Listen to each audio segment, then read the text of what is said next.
In this video, I'll show you how to add your own fonts in CapCut. First, open the CapCut app on your phone and start a new project. Tap New Project, choose the video you want to edit, and then tap Add to bring it into the timeline. Once your video is open, tap Text from the bottom menu, then choose Add Text. Type any sample text, because this will let you open the font settings and import your custom font. Now tap the text layer to select it, then tap Style. Inside the Style menu, look for the Font section. CapCut will show you different built-in fonts that you can use right away.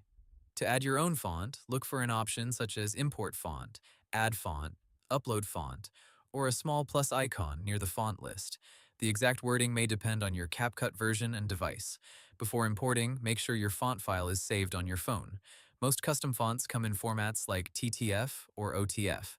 If the font is inside a zip file, you may need to unzip it first using your phone's file manager before CapCut can recognize it. After you tap the import option, CapCut will open your file browser.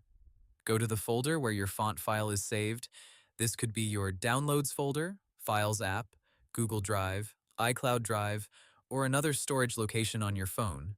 Select the font file, then confirm the import. CapCut should add the font to your font list. Once it appears, tap the font to apply it to your text. Now check how the font looks on your video. You can adjust the text size, color, spacing, outline, shadow, background, and position to match your design. If you do not see the import font option, update CapCut from the App Store or Google Play Store.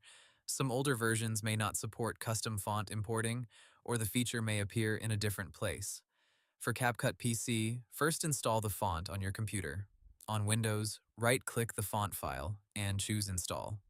On Mac, open the font file and click Install Font. Then restart CapCut, add text, and check the font list. Before exporting, play your video and make sure the text is readable on every background. Adjust the size or add an outline if needed. Once everything looks good, tap the Export button in the top right corner. Choose your preferred resolution and frame rate, then save the finished video to your device. Hope the tutorial was helpful. Subscribe to my channel and see you in the next video.